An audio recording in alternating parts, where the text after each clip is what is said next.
Welcome to chess, ladies and gentlemen. Malignant Young Park Dotting saw my chess, ladies and gentlemen. So, we just got done playing the first game of the day for the St. Louis Rapid and Blitz. It is between Leinier, Dominguez, Pérez, and Wesley. So, both representing the United States, but they both come from different countries. So, as always, for my people in the Philippines, I will say mabuhay. Kumusta na? Masaya ako makinig kang muli. Maraming salamat po sa nanonood ng aking mga video. Magandang umaga, magandang hapon. For my guy that lives in Texas, it is magandang gabi almost. So dinner time. Appreciate you guys very much. Anybody who is coming from Cuba or a Spanish-speaking country, I will say buenos dias to you. ¿Cómo está? Muchas gracias para ver mi video y mi YouTube. Appreciate you guys very much. Best wishes to everybody. So, if you guys are ready to go, this is, like I said, this is round 4. They're playing 3. They played 3 yesterday. They're playing 3 today. When they get to the Blitz, I think they're going to like stretch it out to 5 games. But let me get this adjusted, making sure we're good. Okay, let's roll. So we got E4, E5. Knight comes to F3. We see knight to C6, bishop to C4, bishop to C5, C3, knight to F6, and we have D3.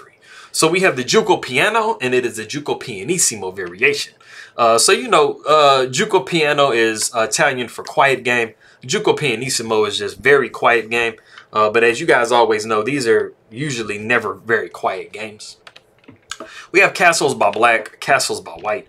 D6, rook comes to E1. We have A6, A4, H6, H3. So literally like 4 lift moves in a row. So, you know, of course, you know, these moves here are just trying to, you know, give the king some space to run. And also these 2 moves here, the 2 A pawns, just making sure that we have a little bit of room for the bishop to back up. Because, you know, we do usually see some expansion here with A4 or B4, sometimes A5. Just knocking this bishop all the way back because white hates black's bishop. I don't know. Maybe they might. So we have rook over to E8, knight B to D2. We see bishop to E6. Bishop takes E6. Rook takes E6. We have B4. Bishop comes all the way back to A7, like I said before. Queen comes to C2. You know, this is just basically just giving the E4 pawn as much support as you can give it. You know, a lot of the times also you see knight to F1 up to G3 or even up to D3. So, you know, queen protecting E4 is never bad. Queen comes to D6. We see rook to B1. We got B5, and then rook goes back to A1, you know, in case the A file halfway opens.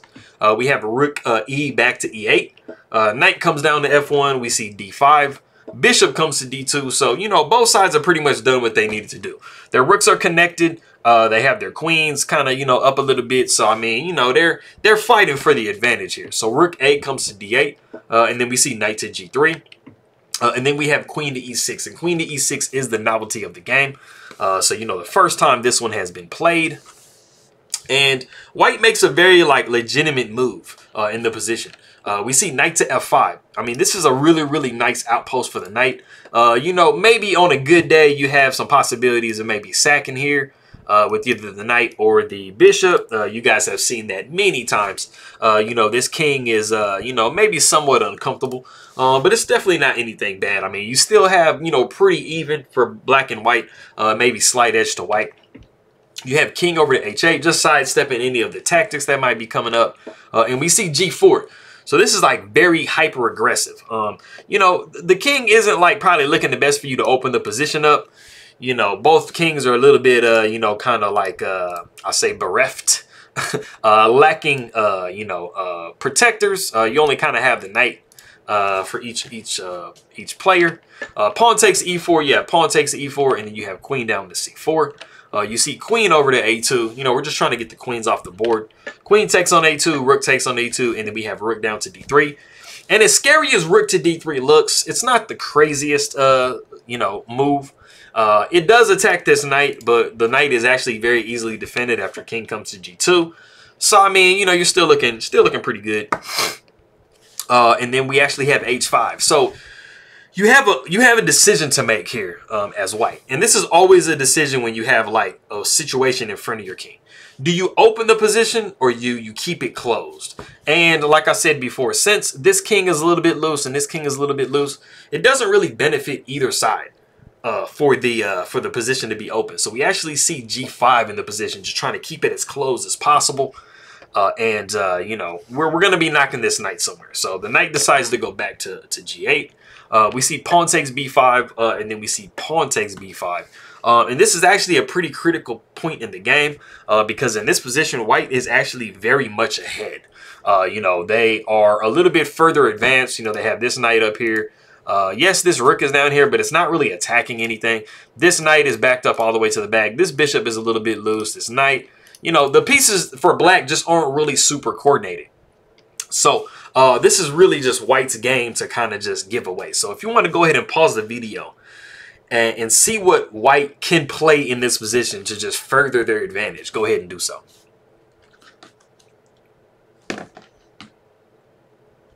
Okay, cool. So what we actually saw in the game, which it hurts. It hurt white's position a little bit. It didn't give their complete advantage away, but it did knock their advantage down just a little bit. And we actually saw C4 in the game. And the main problem with C4 is the pawn on C3 is actually doing a really, really great job at making sure that no pieces can come into D4, you know, of course, without being taken. So once you push C4, you basically, you know, you always have to think about that when you have a pawn and you make a pawn move. You know, what are you leaving behind? Usually you leave unprotected squares behind when you are moving. And so, like I said, this is now a really, really juicy square for black to try to come into. So, you know, we see pawn takes C4, and then we see B5, and then the knight does come down to D4, and this is just beautiful. But if we back up, like I said, after pawn takes B5, you actually have some tactics, because this bishop is defended by this rook, but you actually have a way to kind of put that knight in a little bit of a tough spot, and that move is actually rook to A6. This is a move that just literally just maintained the white's advantage and put black kind of in a pickle. You don't really have a lot of good options here. You know, you don't really have you know, a lot of rook moving here. You know, just to try to defend and stuff like that. I mean, this knight is holding this bishop, like I said. So you would most likely see bishop coming to B6, trying to plug up, you know, that situation there. So it kind of like defends both pieces at the same time, but you actually have bishop to E3, and this is just pressing the issue. You're just like, man, you really want to try to get rid of that bishop so you can get to that knight. So, you know, you probably see rook taking C3, bishop taking B6, pawn taking B6, and then rook taking B6. You know, you just have a really, really nice position here for white. This rook is pretty much just kind of trying to maintain this knight. You know, you have kind of pawns dropping a little bit. You know, if you decide to go ahead and take with the knight here, you know, you're going to be dropping some pawns coming up. You know, you're looking pretty nice as white. But like I said, we did have the knight coming down to D4. So this allowed white to actually go knight 3 takes D4, bishop takes D4, and then you have rook over to C1. You know, this rook is holding this bishop, but as you guys will see in a second, this bishop is going to be backed up. C3, and then you have bishop down to E1. And so, I mean, you've kind of managed as black to put white in just a little bit of a passive position. It's not bad, but, you know, it's not what you would prefer. So we have G6 knocking that knight back. Knight comes to G3. We see F6. King comes down to F1. We're thinking about kind of redirecting the king to try to attack this rook over here, because as of right now, the rook is kind of blocked in. We see rook to F3. And then we see king up to G2. Rook comes to D3, and we see king going back down. And I mean, you know, white has kind of gotten themselves in a position where they probably don't mind a draw. But they are really trying to press the issue with that rook, because the rook doesn't really have a lot of squares to go to. So we have H4. And then the king actually comes to E2, not worrying about losing the piece, which they end up doing. But this is actually okay for white. We see rook down to D2 a check. Bishop takes D2, pawn takes D2, rook takes on C7. We see pawn takes G3, pawn takes G3, and then we have pawn takes G5. Rook takes D2, and like I said, you are down a pawn, now you are down a piece, but you are up a pawn. And also, I mean, you have a pretty dangerous pass pawn over here, so you definitely have some play as white.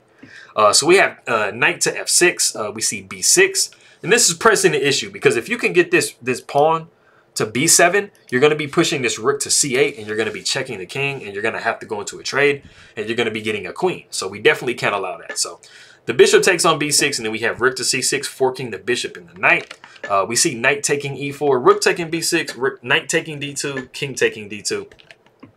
and then king coming over to G7.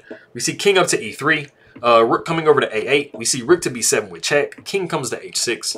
We see rook to E7, rook coming to A3 with check, king comes to F2. We got G4, pawn takes G4, rook comes to A5. We see rook down to E6. We see king to G5, king comes to F3, rook to B5. We see king down to F2. We see rook to B2 with check. We see king up to F3. Rook comes to B3 with check, king comes down to F2. So we kind of repeat a little bit here. King takes on G4, and then that allows the rook to take on G6 with check. We see king over to F5, rook comes to A6, and this is giving something called checking distance. You know, whenever you get into endgames, when you have like a rook against a king, you know, the best possible thing you can do is usually move it as far away as possible, so you can have what's called checking distance. It doesn't really change too much the nature of the situation. I mean, if it's going to be a draw, it'll be a draw. But, you know, it just gives, like, you know, the ample amount of space for your rook to be able to check. Because you don't want to just move it like, let's say you just like kind of like move it here or something like that. I mean, that's not really, you know, far enough away. You know, you want to give yourself a little bit of space so you can throw a couple of checks in there. Like I said, rook to A6. We see rook to B2 with check, king comes to E3. We see rook to B3 with check, king comes back down to F2. We see king over to E4, rook to A4 with check. This is that checking distance I was talking about. King comes down to D3. We see king to F3. King goes down to D2, and this discovers an attack on the king with check. King comes to E4. We see rook to E3 with check. King comes to F5. Rook takes G3. King takes E5. We see rook to C3. Rook to D4 with check. Rook comes to D3. We see rook takes D3, and then king takes D3, and we have gotten to the king dance. I think Wesley So, he got pretty lucky with this one, because, I mean, you know, Wesley So, I mean, Leinier Dominguez Perez was actually putting a lot of pressure on. And I think, you know, like I said, if he had maybe found rook to A6, you know, this would have been a pretty interesting position for black to really be in. So that would have just kind of kept things the same. I mean, you also had the ability to kind of like go rook to C1. You know, C4 was actually possible like a while back. You know, in this position, C4 was possible. So it was just the timing of actually pushing C4 and just allowing, you know, black to just kind of come into this position here. So, yeah, it was pretty interesting. Pretty interesting game. So they are playing round 2. Well, round 2 for the day. They're playing round 5 right now. So I'm going to go ahead and jump on and get on that.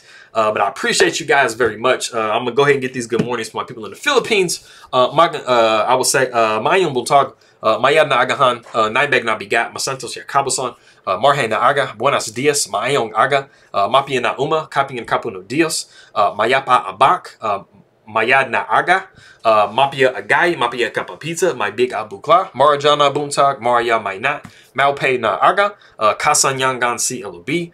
Assalamu alaikum, salam, merci. I appreciate you guys very much. Makita tayo mamaya to my people in the Philippines, pa'alam, and you know, hasta luego, mis personas, Latina y Latino, and I'll see you guys next time.